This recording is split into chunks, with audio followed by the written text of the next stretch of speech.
The board and its role and responsibility as it relates to talent acquisition in the organization.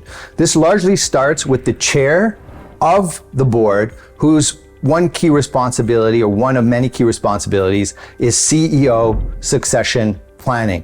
I'm going to give you 3 tips that come at almost no cost, which will dramatically increase the quality of talent you're able to attract and acquire and retain within your organization. The first one is mandating what we call the 2 monthly meetings. Mandating that every board member has to meet a C-level executive from a competitor organization every month. This would, if you have 8 board members, this would mean that you would have about 16 meetings a month, 192 meetings a year. And if you then cascade this down to the management team as well, that would, and say you have 8 key C-level executives, they're also mandated to meet top performers from competitor organizations twice a month. That would be another 192, so you'd have 384 top talent meetings a year, and this would almost complete your external succession plan. So when we start to look at the external market, if we have to take talent for our leadership team from outside the organization, who would be our top picks? That external succession plan should be at the fingertips of the board, and we should be clear who our top pick would be. And this is a very easy way to also acquire a lot of competitive intelligence and just simply go and meet those top performers who are delivering results, who are giving us a run for our money, and understand what's their strategy, what's their vision, what's their approach, who are they, what's their background, what's their academic training, what's their experience like. The second piece that we would want to do is do a leadership regression analysis. And this means that for every key role in our C-suite, we want to understand what's the budget that our competitors are applying to that department, what is their org structure, and what kind of talent do they have at the helm. When we compare and contrast organizations in the market, we see some stark differences, for example, between maybe how a multinational may run that department and how a local player may run that department. Let me give you a quick example. In the hospitality sector, you can see a lot of local players within the GCC. They may use a chief shared services officer and have IT, HR, procurement, and other functions running into that.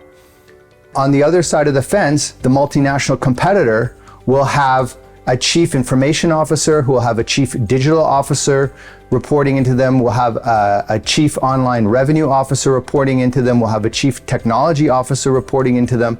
And so your IT function on the local level is now competing with the head of IT against 3 or 4 C-level IT professionals.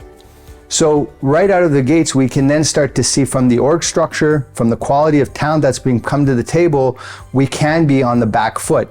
And we have to ask ourselves, is that how we want to position ourselves to win? Is this the winning strategy? Is this the right approach? Are we allocating our resources in the right way? So that is the leadership regression analysis. And this can easily be assigned to any department within the organization. Usually your head of recruitment can get this information for you, or you can assign a special task force to get it. And this should be updated annually. The third thing a board can do to dramatically increase the quality of talent in the organization, again, which comes at no cost, is dictating the talent philosophy which will drive the acquisition of any executive across the organization, which can be encapsulated with a simple question, which should be the stalwart, the axiom, the main tenet that we all subscribe to, which is, what are we doing to ensure we're acquiring our competition's best talent?